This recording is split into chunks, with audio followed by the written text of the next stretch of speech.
I was just living my life. And next thing I know, everything is turned upside down.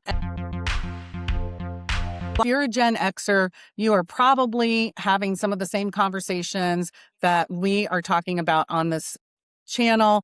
I'm Allison Newland. I'm a real estate broker in the greater Tampa area, and I'm here with my two friends and colleagues, Julie Cook from Generational Transitions and Nikki Flynn from Elite Preparation Services. And today we're talking about what do we do with mom and dad's house? What do they do with their house when they can no longer live in it? We were talking last week about once we figure out that mom and dad are no longer safe to live in the house anymore, that we got to figure out what we're going to do with the house. And so I wanted to share some of my personal story. Everybody's story is going to be different on this because it really depends largely on your financial situation, maybe how many people are involved in the decision-making process. Did mom and dad already pick out a place to live and already know that they want to use funds from the sale of a house or pay for the new facility that they're going to live in?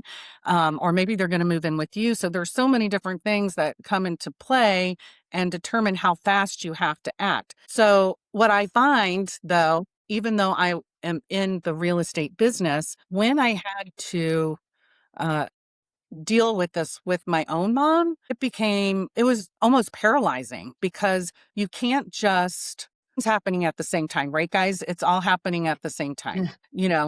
You've got to make sure mom and dad are safe because, like in my case, she went to a hospital and then never came back to live in the house. But then she couldn't live in the hospital. She had to go to an assisted living facility. So all of that was running behind the scenes. And then I was charged with emptying out the house and then deciding what to do with the house, kind of running parallel those decisions, all at the same time, trying to figure it out. And it can become very overwhelming. And it did become overwhelming for me because when you have a house full of, for 40 years worth of, a lifetime worth of stuff, right? A lifetime of stuff in a house. What are you going to do with it? It can't all go to the 500 square foot studio that my mom now lives in. And so I had to take some time to figure it out. And you can't just go slapping a for sale sign in the yard. Now, when I deal with this with my own clients, it's a much easier process for me because I'm able to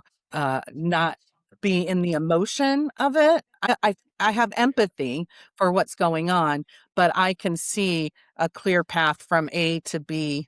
I can see that. But when you're doing it yourself, when you're in it, it's all very overwhelming. Did you guys ever move anybody? I mean, you moved somebody from across the country. Did they Yeah. have a house, by the way? Yeah. Yes. So from their house to moving in with us. Yes. So right now, now see, the game plan is for them to relocate into their own home soon. So their stuff is in storage right now. Okay, But storage. yeah, but when my dad passed, I had to go through your situation. But you help them pack up their stuff or had a mover help them Mhm. pack up Did pods, shipped across the country. Yep. yeah. Realized just how much stuff one individual can accumulate. It's true. It is true. So once I got my mom settled, and she lived about an hour and a half from me, right? And the drive wasn't too bad, just a lot of traffic, an hour and a half there, an hour and a half back. So that's 3 hours out of the day, period, right? Anytime I would go down.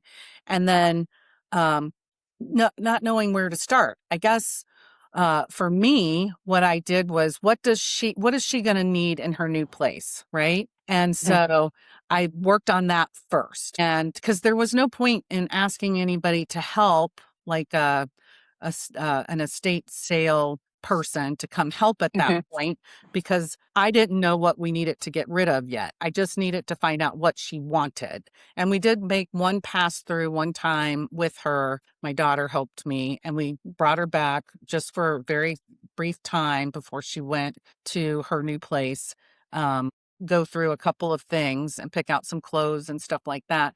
But I had to physically touch everything after that. So after I got the stuff from the home, that she was going to use to her new facility, or I say facility, that's so cold, her condo. It's really assisted living facility.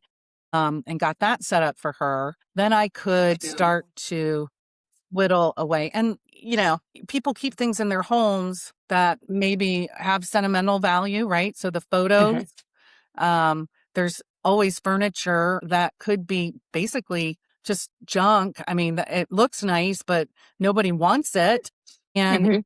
when you call those places like Habitat for Humanity and things like that, I mean, like literally they came and they're like, we'll take this, this, and this, but not that.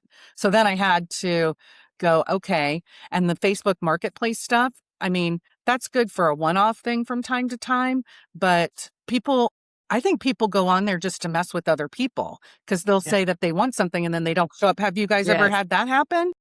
Mhm. It's insane. And also, I was there by myself, and so I didn't want some stranger Mhm. person coming in to look at a big piece of furniture that I couldn't put outside because I physically couldn't do it. So just it was months and months of going back and forth when I had time to go through this stuff. So I highly recommend one of the things that you do. Now, by the way, everyone, I'm an only child. So I don't have siblings that I grew up with. I have some half siblings, but they did not grow up in my household with my parents, and they don't have any relationship really to speak of with my mom. And so they're not involved in any decision making, any helping, nothing. And they're not bad people. That's just the nature of the relationship, right? And so Mhm. I'm doing it all by myself at the time. And I wish that I would have hired an estate salesperson to get rid of a lot of the stuff because we made trip after trip after trip to the Goodwill. I threw out things or I donated things that I don't know, I feel guilty about that I did that with. And we didn't get any money for anything at all. And we probably wouldn't have gotten much in an estate sale, but as I understand it, they come in, and Julie, you can probably speak to this a little bit. They come in, they take inventory stuff, they set it up, they have like a sale, and then they get rid of everything at the end of it, right? Is that how it Yeah. works? So the times we don't personally do estate sales, but the times that I've worked with Right. that, they do. They come in, they set up everything, they do the sale, which is great, takes a lot of pressure off the family, but then they take a percentage of that too. So I don't Yeah. know that you make a whole lot off of it, but it does take a lot of the work out of it. One thing too that I wanted to mention, I love that your mom had the chance to come home and pick out some stuff she wanted. When folks go to any type of senior living community, most of the time the apartment is unfurnished and they encourage you to bring personal belongings to make it feel like home. So photos, pick out the most cherished furniture because you're going into smaller space. We had at times we would have people go through and put post-it notes on, this is important, I want to take this. And again, we talked last week about empowering. I think that's one of those things where, okay, if I have to make this move, at least let me pick out clothes I want to bring, the furniture I want to bring, and those family portraits that are so important to me. I want to make sure those come too. Again, that kind of helps make it feel like home, and it gives them the power to say, this is the stuff I want to have with me. Yeah.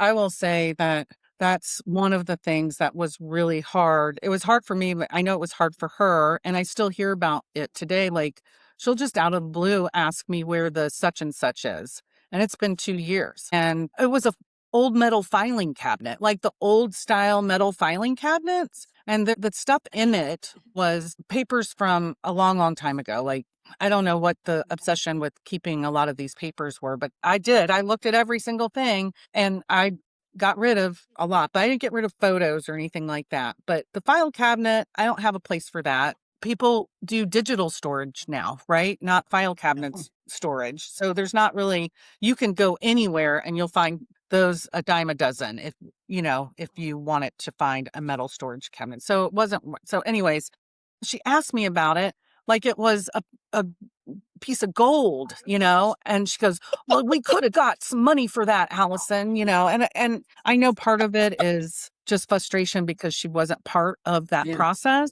but people, and I was talking to you guys earlier, I'm trying to remember some of these things that grind my gears, and this sounds hard, but there's guilt for what I had to get rid of and stuff.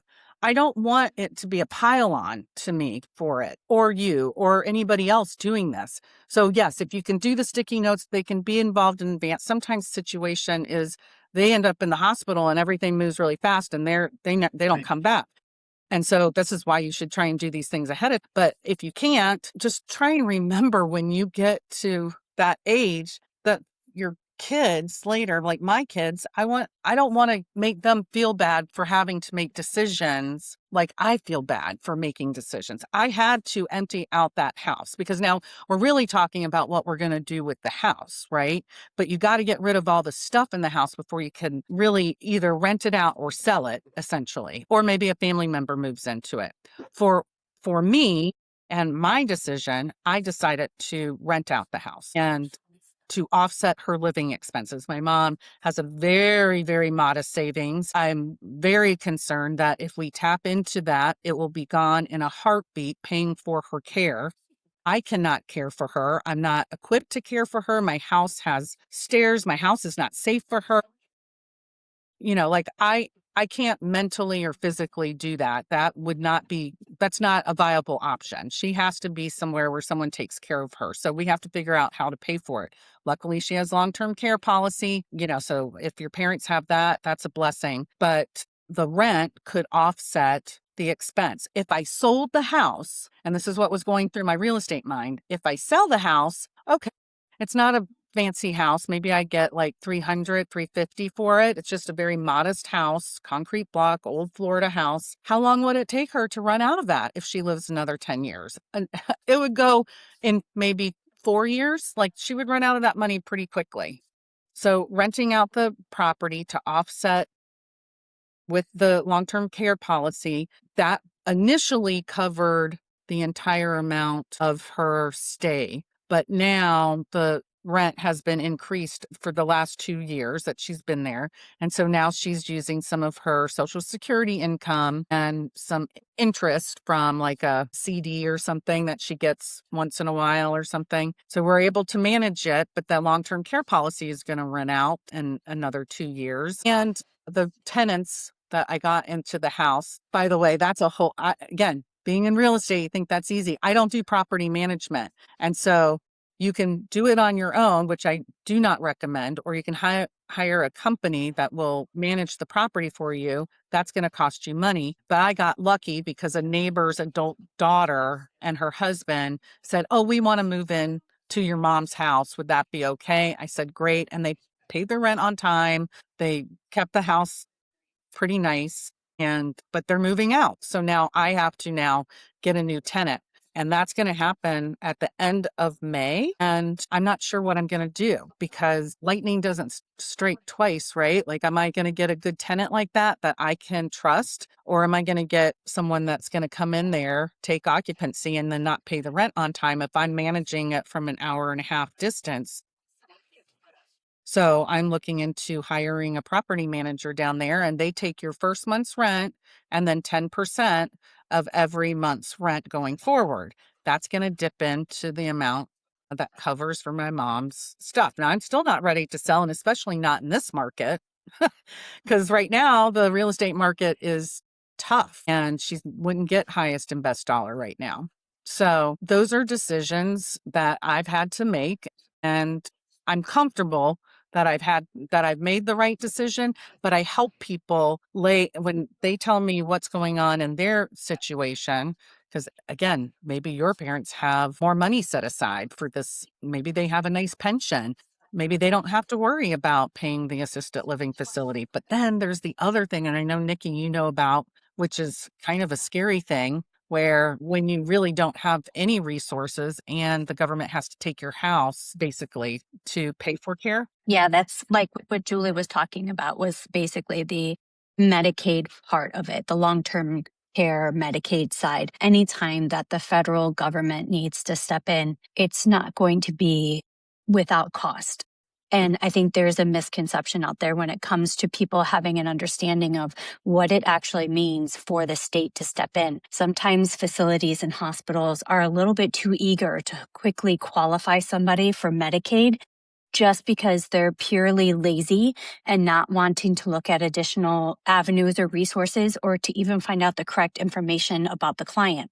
So when we are talking about being able to have Medicaid step in, the families really need to understand that if this was the family home that you were hoping to pass down generation to generation, that is not going to happen when Medicaid steps in. And people need to understand also, like the government, everything has a cost and it comes down on us as taxpayers as well. That's why our taxes keep going up, because when Medicaid steps in, even though it's state funded, it's still something that they need to recoup the cost on, because there are people out there that are in need, that are impoverished, that don't have any money to their name. Okay, then yes, by all means, Medicaid really does need to step in and help them.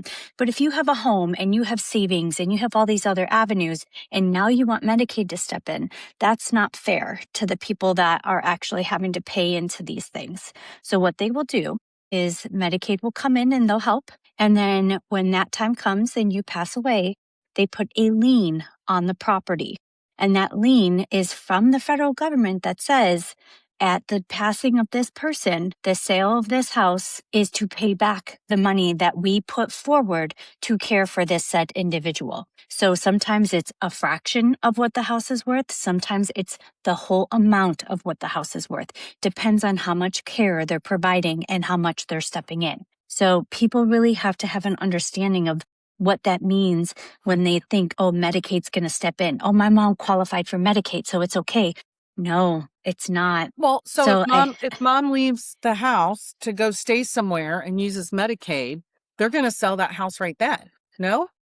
yeah, if mom has to go into a facility, then the family has the option to sell the house. If they don't sell the house and they keep the house, when mom passes, that lien gets applied to the property while mom is alive.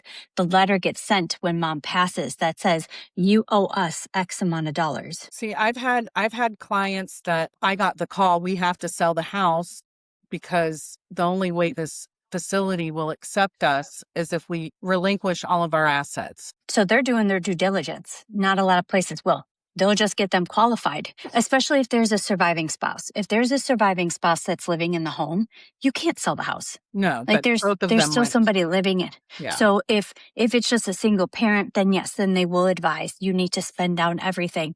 That's initially how things are supposed to work. They will do a 5-year look back. So they'll look at all of your assets and see what you've had in the past 5 years. If they notice that you have an IRA, a 401k, CDs, a pension, any type of retirement accounts, they're going to say, no. You have to spend that down before we step in and help you. But if it's anything past that 5 years and they really have gone through, like what you were talking about, if your mom goes through all of her savings, if she's gone through all of that, then they're going to say, okay, you honestly have nothing left. We will go ahead and step in and assist. And then you can go ahead and keep that house and rent it out and use it as residual income. But when she passes, then that means that that house now becomes a lien property and we now want our money recouped. So that's the difference between those. Some places don't do the due diligence and do the look back and see what assets they have and tell them to spend it down. Or if there is a spouse still living in the house, they're not going to make a move out. So they'll wait.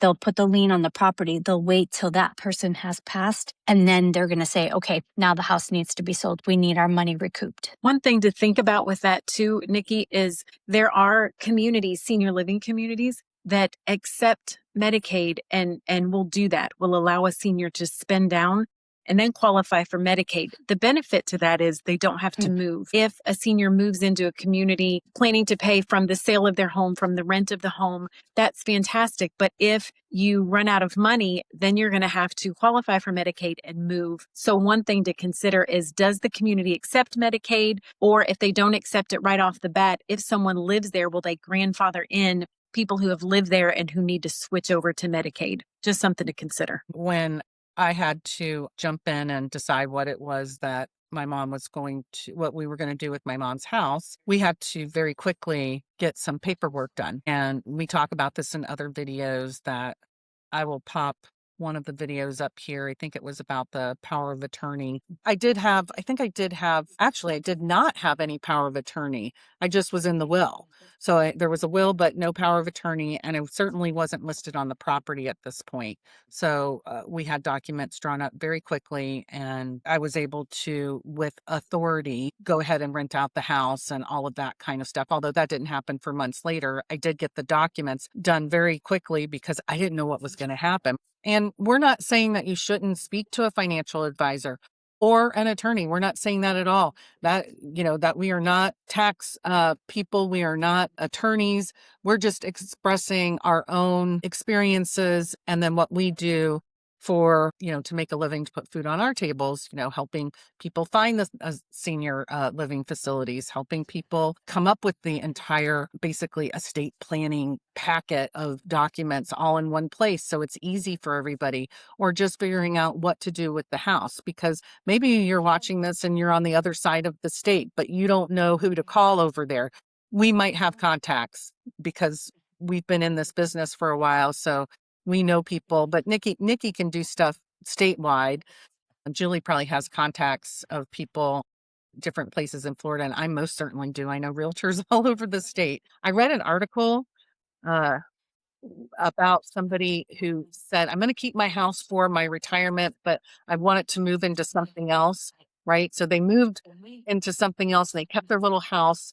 I think it was Largo is where it was. That's in Pinellas County, in the Tampa area. And she did short-term rentals. She did the Airbnb stuff and was making, pretty good money, probably equivalent to having monthly rentals. I'm sorry, the income was probably equivalent, but the expenses and the damages that were happening and all the people were throwing out linens and they were stealing stuff. They had a party, damaged the property. So she thought she was doing pretty good when in reality she was losing money and then ended up doing an annual rental. So don't be fooled by these, programs that you see on TV or these TikTok videos that, show that people are making hand over fist money. It is work to manage a property like that. And when you have tenants coming in on a weekly basis, I mean, what are their intentions? That's the asset. I have to protect that asset for my mom. I would not be a good steward of her money if I didn't manage that well. And I'm trying like heck to keep it in the condition. If we have to sell it to pay for her care, it's worth as much as we can get for it in that time. Well, I don't think any of this is easy. And No. that's the part where, we're trying to help people be prepared for that, because there is no easy way to go about any of this conversation. Yeah. And we're out here trying to explain our stories to help people navigate when that can come up, and so that way they know if they're ever in this situation.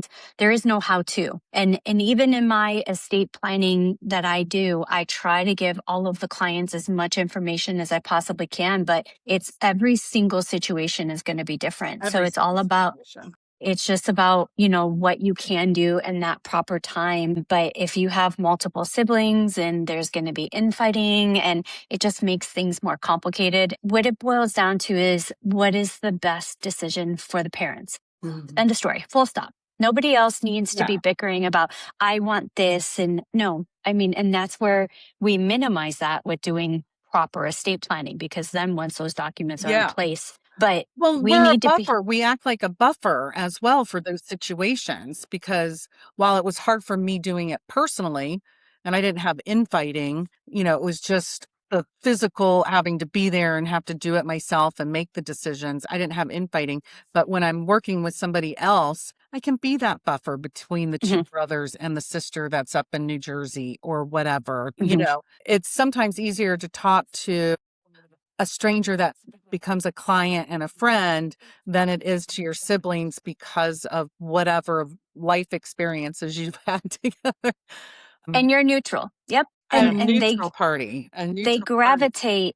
gravitate to somebody who's going through the same experience. And that's ultimately why we're doing this, because when I lost my father, it happened to me me and two of my other close best friends, all within 6 months, all three of us lost our dads simultaneously. We were the support system for each other. We were the sounding board because nobody can fully understand what I was going through except for them. And Right. that's kind of what we're doing right now is we're trying to help people understand, like, we hear you. We understand what you're going through.